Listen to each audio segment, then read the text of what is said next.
Hi, my people. Welcome back to Redoctoring with your host, Dr. Diane. This is the platform that allows you to be a different kind of doctor. Today, I have our guest, our very first guest of the podcast. I'm so excited. Please say hello to Dr. Nox. Yeah. Hi, everybody. Hi. So honored to be here today. Thank you so much for accepting the invitation. I was just like, I want my first guest to be someone that I'm quite familiar with in case, the technical side is not technicaling very well and everything. So I'm so Yeah. grateful. Thank you. Well, I'm honored to be, the first guest on the show to kickstart your guesting journey. And I just hope that it Mm. really goes well from me onwards. Thank you so much. Thank you for your blessings. You're So, welcome. can you give us a brief background on who is Dr. Nox? Like, where are you in your career now? What are the vibes like? Okay, so I just for the sake of completeness, my full name is Nox Keli, but my stage name and what I'm known also I think on a professional social media way is Dr. Nox Keli. So currently I am, just to give it a bit of context, I'm in my second year post ComServe. And what I'm doing currently is that I am a medical officer in forensic pathology. And that's pretty much what I'm dabbling in right now, as well as doing content that's centered around forensic pathology as well. I really admire the content creation on the forensic side. I too am learning so much. It's crazy. Yeah, to be honest, like I didn't expect it to be what it was because my main social media accounts is Instagram and then is TikTok. TikTok, I sort of entered maybe 3-4 years ago, but it was honestly on a very like inconsistent, very surface level kind of situation. And then when I got into forensics only last year and I started posting content on TikTok about forensics, then all of a sudden it just became a thing. I mean, I remember in like a space of a month, I went from basically 2,000 followers all the way up to like 20,000. And it was just crazy. And so I just realized that people have a very niche interest in the content that forensic has to offer. Before we get into the forensics, I want to hear about Noctula. Who was Noctula before she became doctor? Yeah, so Noctula is still Nox even after the doctoring situation. But Yes. ultimately, I am from Durban, KZN. I'm a coastal girl. And then, I'm a firstborn daughter to a single mom of 4 girls. So I take that responsibility very seriously. Um, I am obviously recently a new wife as well. So that's been very interesting. Yeah, it's been very interesting. So yeah, I'm just, I think overall, my biggest defining sort of like ox is my faith. So number one is my faith. I'm a child of God. I'm a Christian through and through. I am such a family girl, so I'm very much family orientated. My life revolves around my husband, my sisters, my mother, and then of course, then I'm the medical practitioner. And I think another thing I'd like people to know about me is that I'm a creative as well, and I hope to get to share that in that. I really love to write. I haven't been doing it as much as I would want to, but that's something I'm really passionate about is writing poetry, writing films, just anything of the written word. Like I've always really enjoyed that. And so, yeah, so that's how I would like people to know me as a person.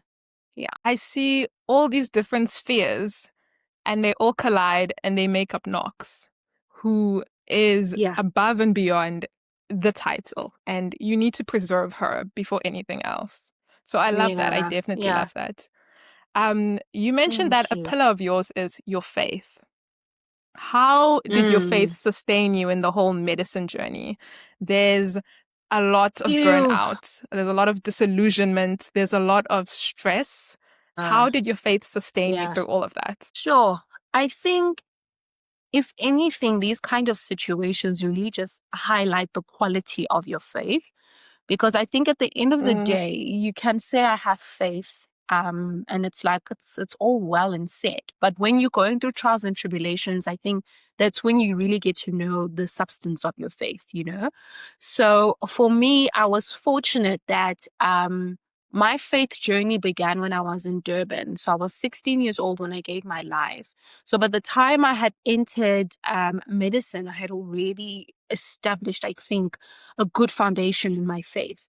I had incredible faith mentors that walked a journey with me. I really felt like I was discipled, if I can say that. So by the time I got to medical school, for me, it was just medical school fell on top of my faith, not the other way around, you know?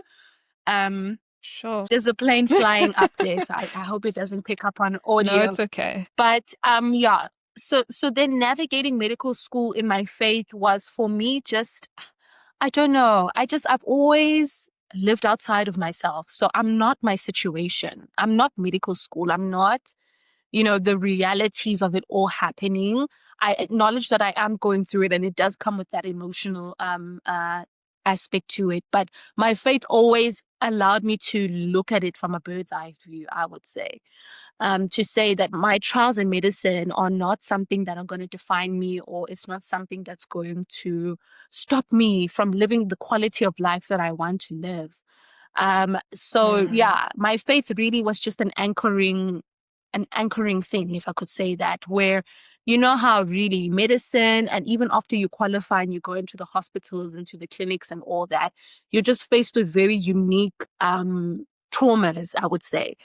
mm. I felt a sense of anchoring that I've already had. So even though things were swaying, sometimes very inconsistent, in myself, I felt very centered and very peaceful. Well, that's so beautiful to hear. Did medicine feel like a calling, would you say, because of your faith? Or was medicine a choice for you? Medicine was a choice, but I think a very guided choice, a well-informed choice, if I could put it that way, because I'd always known the qualities since I was young. um I have a very, and it's okay, I think it's also okay to name the good qualities that you have and you recognize in yourself. I've always been a very empathetic, feeling person, and I knew that I needed to be in a sort of humanitarian environment where I'm interacting with people. I get to share and talk to people. I get stories. Sometimes I laugh because I feel like medicine is actually for me and not necessarily for people. And I know that sounds a little bit selfish, but I meet so many people in Mm, medicine through my interactions with, that doctor-patient dynamic, that I end up leaving with so many golden nuggets and pearls and learning from people and their life. And I don't know, it just, I think that element of myself was what drew me to medicine.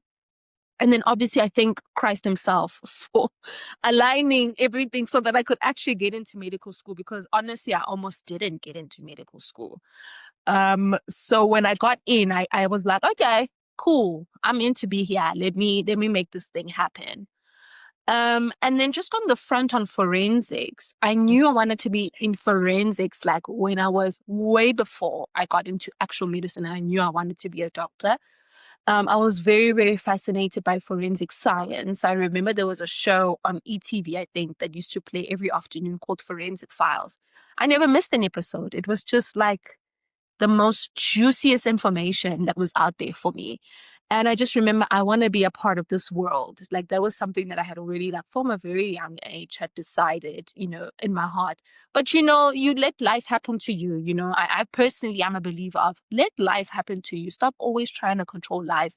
Life is supposed to happen. Life is supposed to take you to these wonderful and unexpected places. It just so happened that that place that it took me was a place that I actually wanted to be. that's actually a beautiful way to put forensics. For me, I think I've always imagined forensics to be like Law and Order, true crime documentaries. You see how they show the investigators and everything.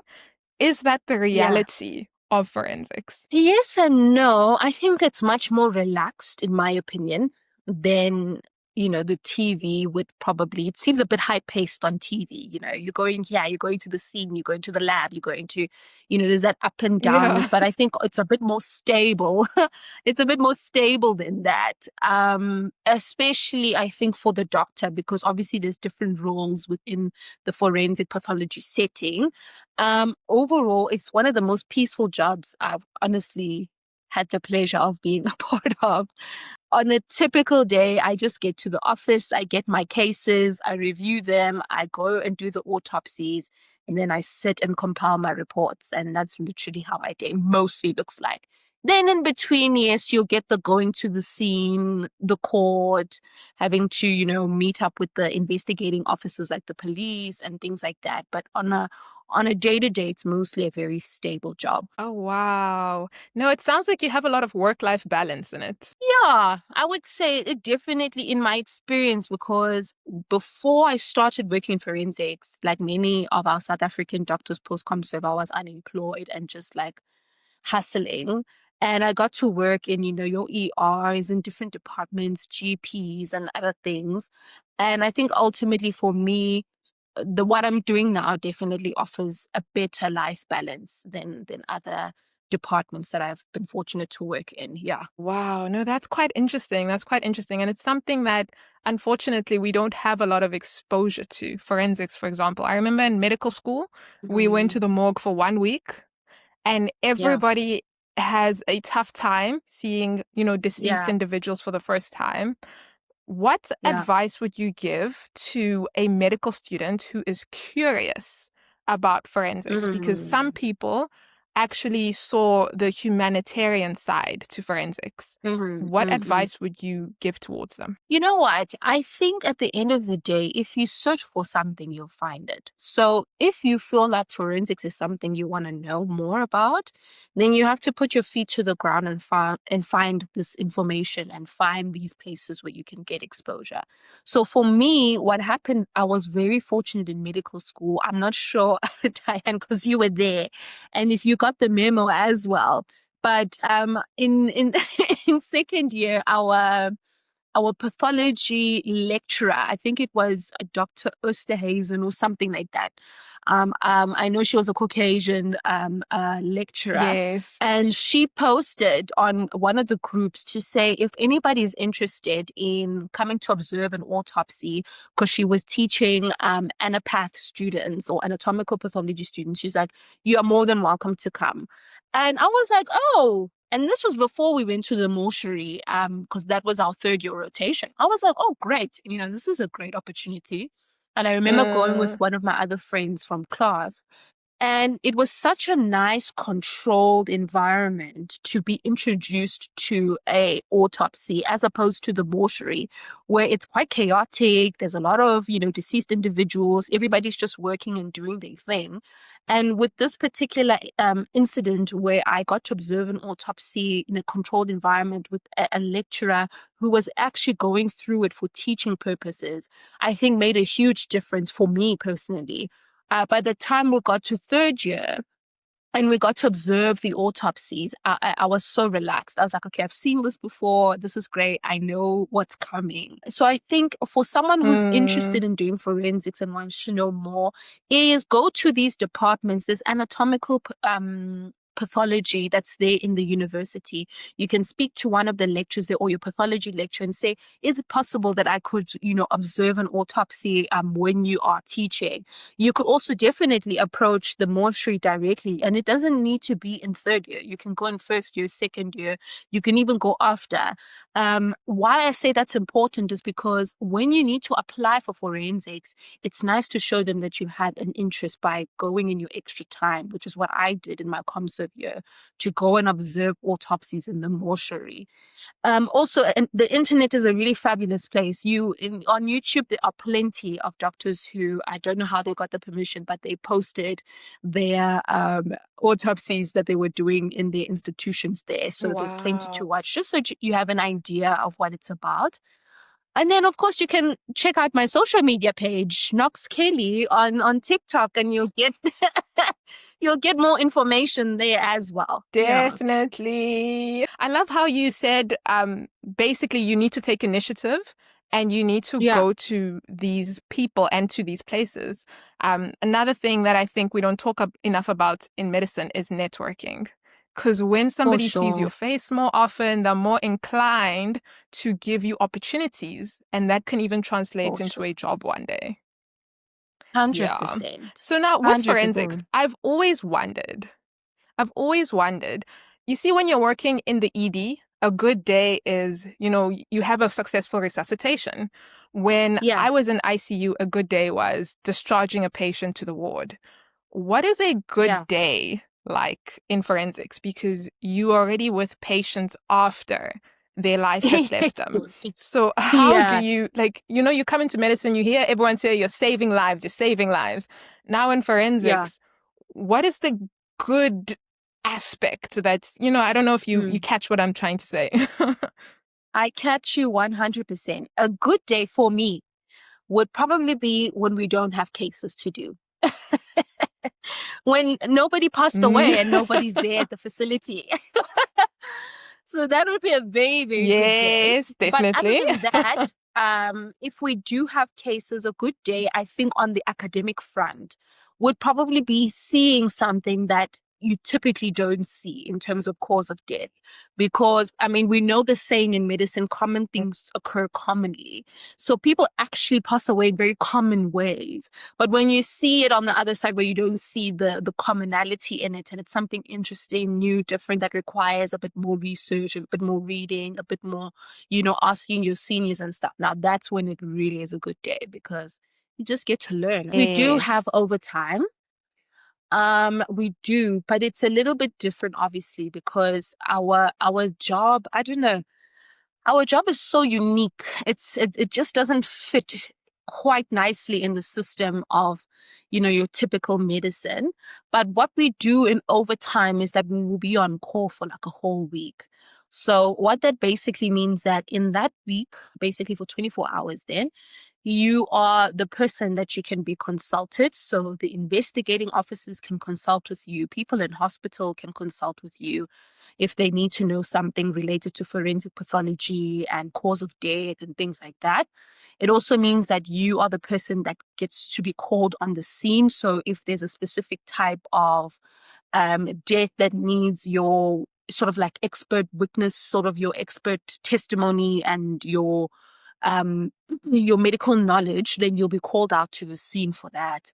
And those scenes are typically like deaths in custody, so deaths in prisons and jails and things like that. It could be mass casualties, so very huge, accidents, whether it be like burning buildings or motor vehicle accidents. So things like that will be what you'll be called on to the scene for. And then we also have, and this is what I love about forensics, we also have what we call compassionate autopsies. So these are autopsies that you will do in the night or early in the morning, before your sort of like typical coming time, to accommodate people of different religious beliefs and faiths. So for example, Hindus and people of Muslim faith that need their autopsies or they need their loved ones back within or buried within a 24-hour period. So we will do those kind of Mm, compassionate autopsies as well in the time that you are in your overtime.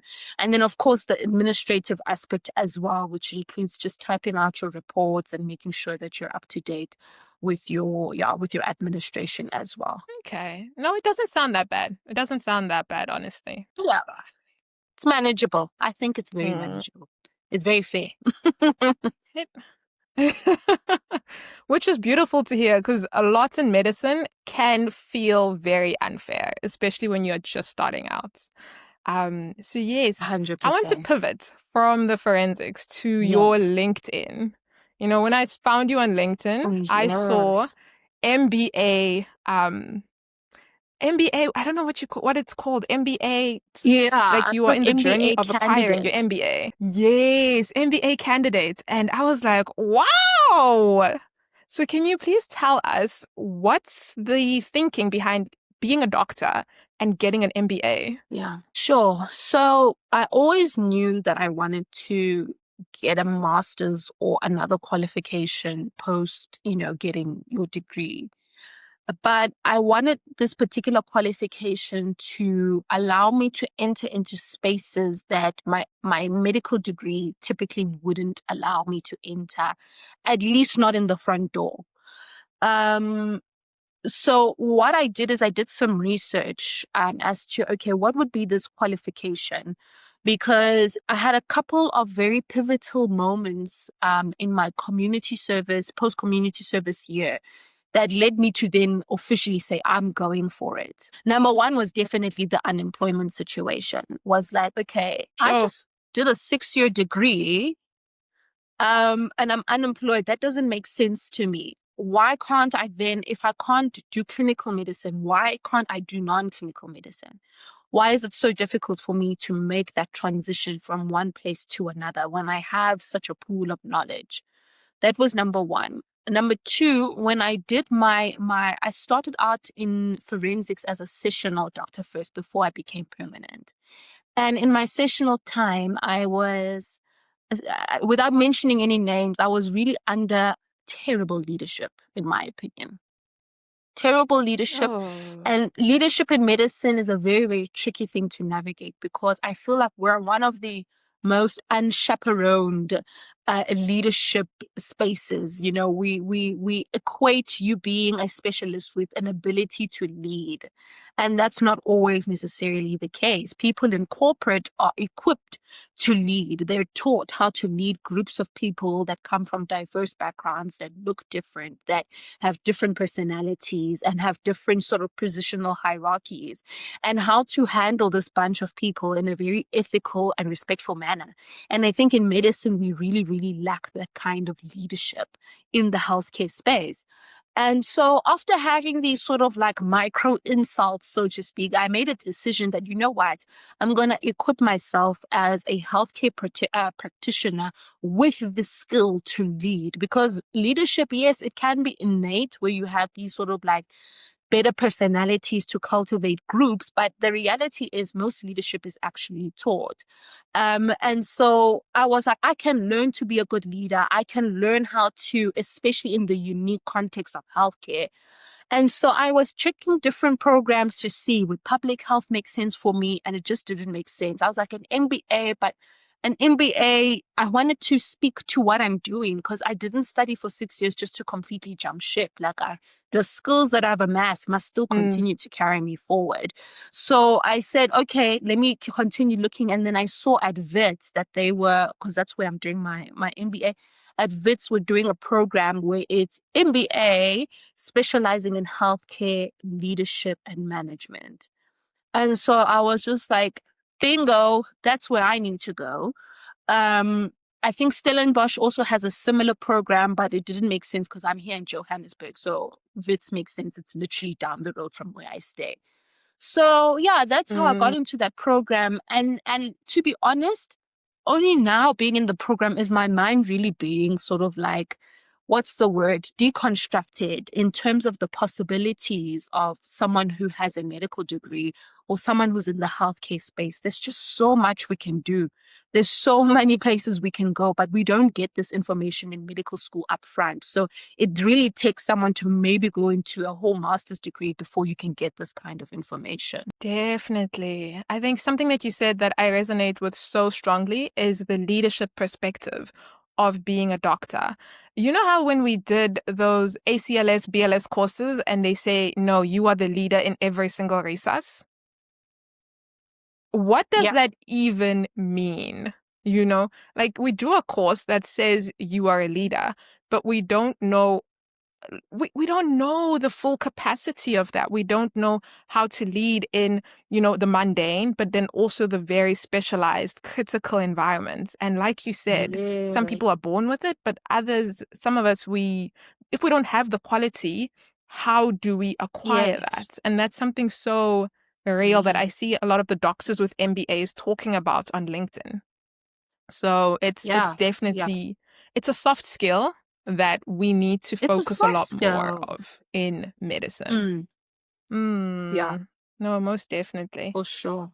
Another Mm. aspect of having an MBA that you touched upon is just making sure that you have um you have your doors open for even the non-clinical route. That is something that I hope to make more conversations about, because I think a lot of us don't know what else we can do with our degree, because nobody's actually speaking about these things and nobody is painting and Yeah. showing their own story. So you yourself, you can't even think about that. Yeah, yeah. I think it's actually quite interesting because in my class, they are a different bunch of people from different aspects of medicine and healthcare. So you'll have people who are in nursing in my class. You'll have people who are working with, sort of like medical aids. You'll have people who are working in pharmaceuticals. You have people, just a nice variety of people. And what I realized is that a lot of them started out as either like a doctor, or a nurse. In fact, most of them started out as either like a nurse background, and then was able to branch into, like medical tech and medical innovation and all these other things. And very few doctors have branched into it. Most of the doctors who are in my class are doctors and working as such. So I just realized that there's just a huge gap for us specifically as medical professionals or medical doctors between us qualifying in our degrees and us being able to know what are the other options that are out there and available for us. I'm not saying that the information is gate kept, but I'm saying that why is the information so not like readily available? And then going back to your Mm. point, it's also about who you know. As I think you mentioned something about networking. I'm only realizing now, like now that I know people in my class who are in these different spheres, I'm now getting all this information to say, hey, you should consider doing this. Oh, you've got forensics? Yeah, you could do this in corporate with forensics, And I'm like, I would have typically Wow. not have had that information until I was in that space. And so networking is key. If you can really expose yourself to people, try by all means. If there are conferences that you can go to, like apply for those things. If there are seminars that people are holding, that really try to get to those spaces. If you can afford and you have the opportunity to study further, like go for it, because you will meet amazing people that will probably, I believe, will be key players in your next stage of life in terms of your career. Um, I think it's also quite unfortunate that since medical school, actually even before medical school, from the time you're a child, you only see one type of doctor. You see the doctor in the hospital, and that's all you think about before you get into med school. And then in med school, all you see are doctors who specialize, who also tell you you need to specialize in order to find success. And I think it Yeah. breaks a lot of spirits. I think it does break a lot of spirits to feel like you want to do something more, or you want to like step sideways, but all you've ever seen is one path. With you yourself, did you ever have those type of feelings like you are kind of abandoning traditional medicine? Yeah, I think I also had that sort of like brainwashy way of viewing medicine. Let me not say brainwashy, that sounds hectic. Sort of like a tunnel vision when it comes to um Yes. when it comes to medicine and and the possibilities in my career. Before I got into forensics, the only I had, because in my community service time, I had been exposed to certain departments like pediatrics, for example. So of course, having that good Mm. experience and amassing that skill, my next thought was, okay, probably pediatrics as a medical officer would be the next practical point to go into. And then probably if I get into my MO, then I'm gonna do my diploma and then go into a registrar post. So it just Mm. flowed like that in my mind. And I think being in forensics was what made me realize that, hey, there are other options out there. Because I was like, oh, first of all, I just got into forensics and I had never actually done an Sure. autopsy in my whole entire life. I was like, okay, cool. So first of all, anything is possible. And then secondly, also being in forensics and having these experiences that ushered me to go study further, made me realize that, you know what, don't sell yourself short. If anything, give yourself the opportunity to just look at what's out there, even if you decide to specialize. But decide from a point of power where you're like, I have information, and not from a point of fear to say the only way I can make it in life is to become a specialist. I think we need to put that on a t-shirt when you said you need to specialize from a place of power and not from a place of fear, you know. It also just Yeah. taps into the whole abundant mindset. You need to believe that there is more out there, because if you are believing in scarcity, then you're going to be desperate, then you are going to feel trapped, and nobody wants to feel Yeah, trapped. absolutely. I'm really intrigued by how your career is maneuvering at this point. That's also another thing that we don't talk enough about, is how a career is a long thing. And you don't have to sort it out within your first 5 years of tapping into Yeah. it. You can Yes. grow with it, and you can see it change over time. So, with regards to career clarity, unfortunately, in the state that we are in with medicine now, post-ComServe, we are all facing unemployment. You yourself, you mentioned that you locumed and you got into a forensic post within a year after completing your community service. What advice can you give to the people who are still in the messy middle, who are figuring out how their career can look like in the midst of unemployment? Yeah, sure. This is a very tough one because I first want to point out how the season of unemployment can really, really mess with your mind. It really was a tough time. Just, I think for me, first of all, the financial aspect, we all know that we go from somewhat of a consistent salary to then to a place where you have to really just budget like nobody's business, or let go of some things and stuff like that. So it's big life lessons, and also just finding yourself in a place of desperation because you move from, you know what, I really want this, I really want to do this, to a place of, you know what, at this point, anything will do. You know what I'm saying? Anything will do. And I think that during that time, the anything will do mustn't look like a point of weakness or a point of you're going against your faith, because you had agreed with God that this is what you're supposed to do and this is where you're supposed to be. I think, again, sometimes, especially with people in medicine, they say that most of them are A-type personalities. And it's like, you can't have it all figured out. You can't always have it your way. And you can't always be in a position to be picky. And so I really opened up myself during that time and I said, I will apply any and everywhere and I will do any and everything, not necessarily because it is a desperation point, but because I needed exposure. How do you know you don't really like something until you've actually done it?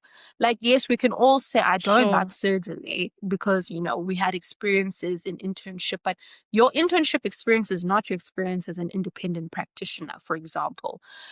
So I really had to be open. So I really would advise if someone is post-com serve and they're in this sort of like Mickey middle and it just all doesn't make sense, like just be open to all the possibilities. Be open to find yourself in specialities or departments that you might not necessarily be used to.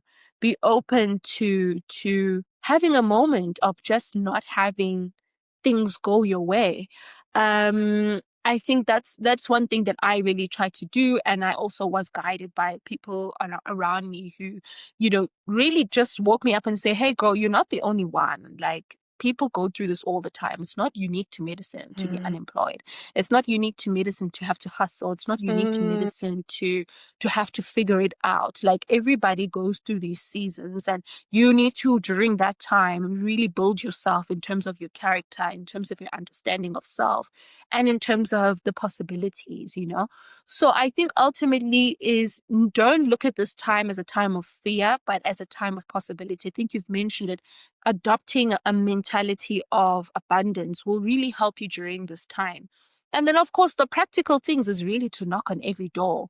Like, if you haven't knocked on every door, you haven't done enough, in my opinion. Because I remember when I was Sure. post ComServe, I really would go everywhere to like in my area, I went to every GP. I went to the hospitals. I connected with the clinical managers. I tried my best, even if the answers were no. And I got millions of no's, guys, millions. It was actually, it nearly crushed my spirit. But I said, at least, Lord, if I have a no, you would have known I went everywhere. I would have done my part, at least, in the whole thing. So, yeah, just knock on Mm. doors. Don't accept no's if you can. And if it means that sometimes you have to be at a loss to gain whatever experience that you need to gain or to be in a space that you need to be in so that you can propel yourself forward, then that's what you need to do.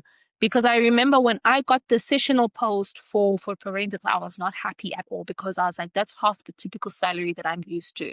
Like that just doesn't make sense to me. And then somehow I need to match up Mm. and move around. Like I was just like so pissed off at that notion. But here we are, literally 4 months later, I got the permanent post. So yeah. Wow. No, no, no. The Lord works in mysterious ways, as they say. Yeah. I think I love what you said about having an open mind. In my current unemployed season, I'm learning a lot. There's a lot to be given to you when you have an open mind, when you are able to detach from the experience that whatever you had in medicine, in internship on ComServe, it can look completely different when you're on the other side and maybe in a different facility or maybe even in private, because medicine in private, that's a whole nother conversation. Whole nother conversation. So definitely. Let's touch on to the financial aspect. You mentioned how you felt like you had to be achieving, like you had to get back to what you were earning before. And that's something that I've had to humble myself on. It's it's okay. It's okay to take time in rebuilding Yeah. that salary. And Yeah. we need to give ourselves grace. We really do. Yeah. Yeah, no, I totally agree with you on that point. I think one thing in medicine, a lot of us struggle with the financial aspect is because we study for longer than sort of like the typical undergrad student. By the time we start earning and working, we're just like so relieved that we're here. You know, a lot of us are not only just taking care of ourselves, but we're taking care of our families and dependents. And, you know, just that there's a whole lot of responsibility there. And then to get to a place where you're not able to bring anything in or not nearly as much is really a really big adjustment. So I think number one, like you said, is having grace on yourself, is also just realizing that, you know, you're really not supposed to be attached to anything in this world other than, I think, your faith. Mm, So if you need to let go of that car, let it go because you'll get it again once you start working, you know. If you need to let go of certain mm. things, certain habits, certain things that you are accustomed to until you get back on your feet, that's exactly what needs to happen. Again, we're not unique in this situation. Many people upgrade, downgrade their lives according to what's happening in real time. And that's okay. That's really okay. You're not less of a doctor. You're not less of a person. You're just going through life. Mm, no, most definitely. One thing that I've constantly said to myself is that this life is actually long. We're going to live until we're 90. You know, it's okay to not drive the Audi in your 20s. It's okay to not have the home in your 20s.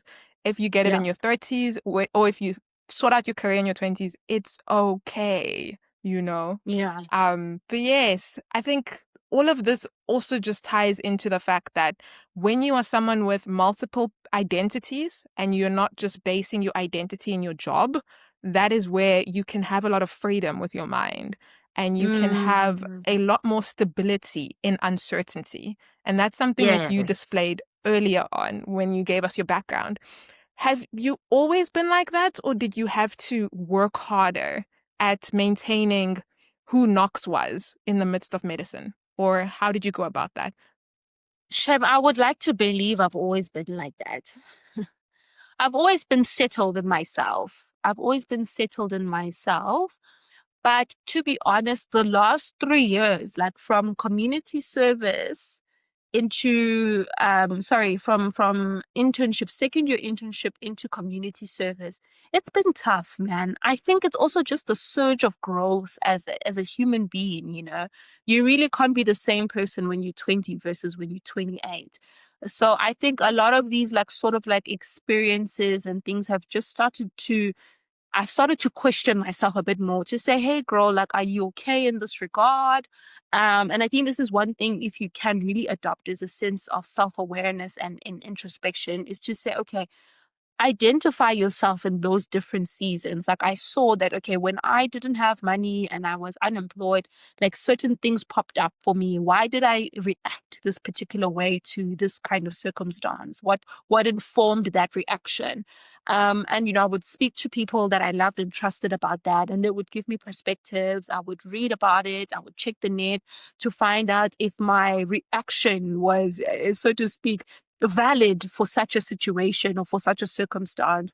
So so I think ultimately it's just being open enough to give yourself the ability to grow and discover new things about yourself, even though you feel like I say, I'm relatively settled in myself.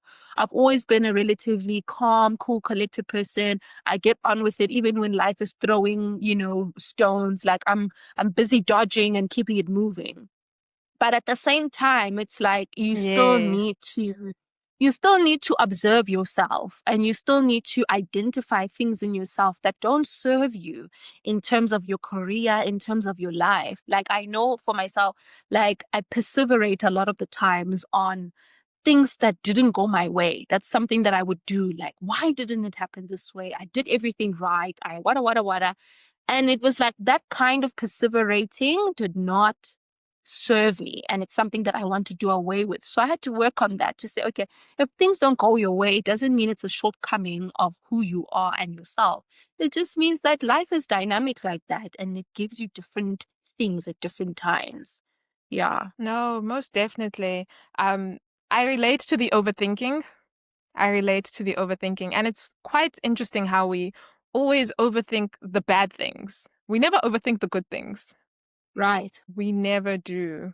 So, no, that's definitely a really good point. That's another thing that we need to put on a t-shirt. So, next up, let's chat about advice to young doctors with Mm. regards to, you're talking to your younger self who was in medical school, like final year medical school, starting with internship. What would you tell younger Dr. Knox with regards to getting to where you are now? What do you think what advice do you think would have helped her get to where you are now? I think my advice would be centered more on self-related things as opposed to career-related things. When I say self-related Mm-hmm. things, I think really learning emotional intelligence is one thing I would really advise myself to do earlier on, is to invest in that emotional intelligence, in that self-awareness, in that ability to be your biggest cheerleader in times of distress, in times of difficulty. I would also say to younger Knox, hey girl, like, can you just look outside the norm? Can you look outside the sort of like status quo of what they say is the possibility that you could become and do with this degree? So I would really have invested more time earlier on with getting things like my LinkedIn up, with doing research on what are the possibilities, post, what do you call it, post community service. I really would have given myself the day and the time. I think that's what I would tell small Knox to really, really get to.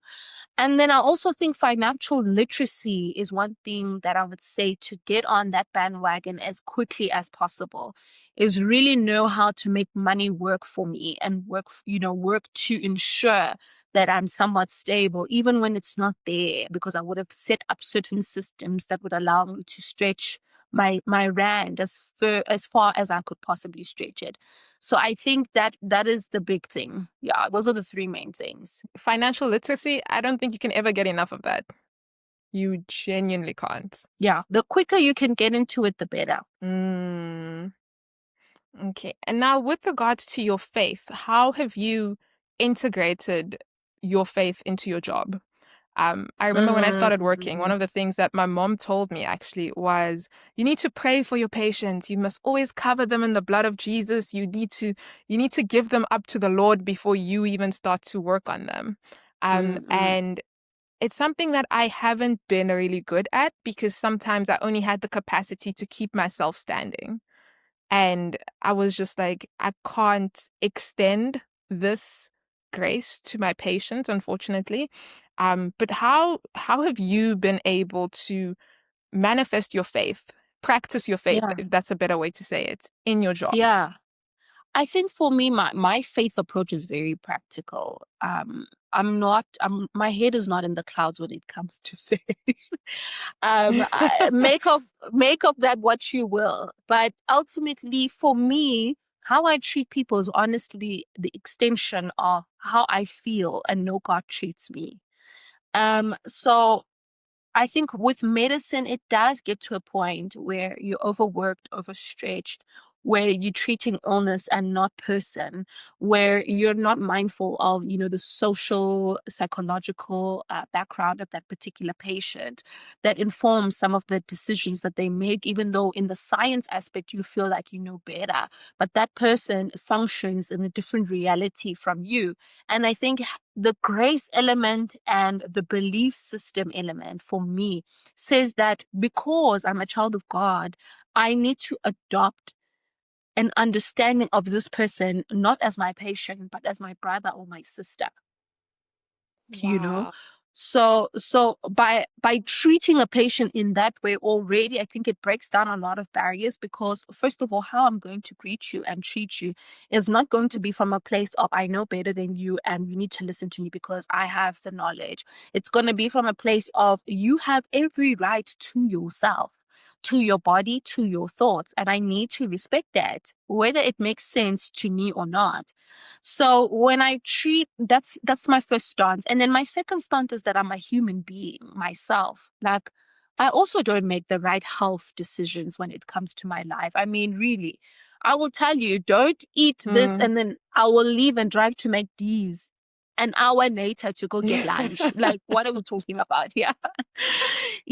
So ultimately I understand, and this is why I love forensics. I understand that we're all human beings and we're all wrestling with our existence. We're all grappling with the why are we here? We're all grappling with why do I need to go through this to obtain this?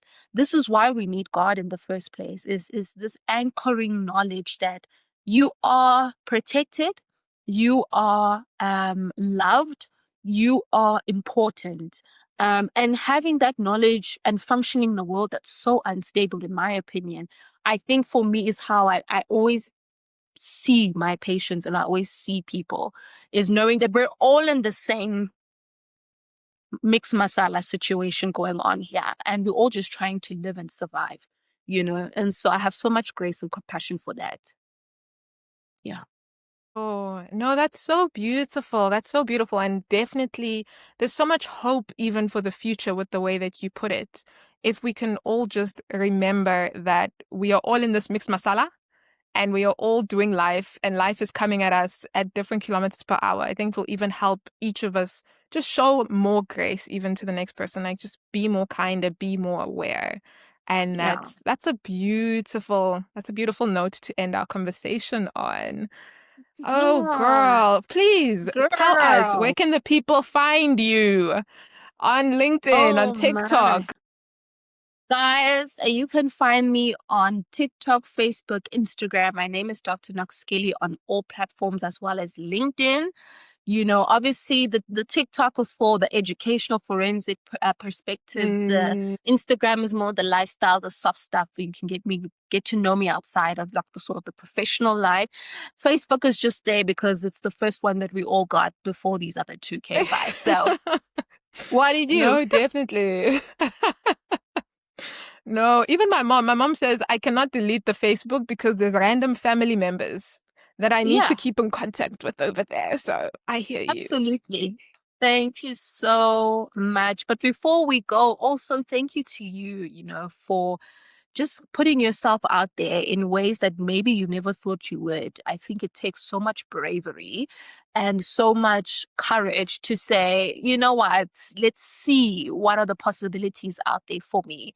I think keep up the good work. We support you. I do listen to your podcast. I even, followed whatever. Like, keep up the good work, my girl. Like, you're going so far with it, hey? Like, wow. Thank you. Thank you so much. Oh, no, you literally warmed my heart.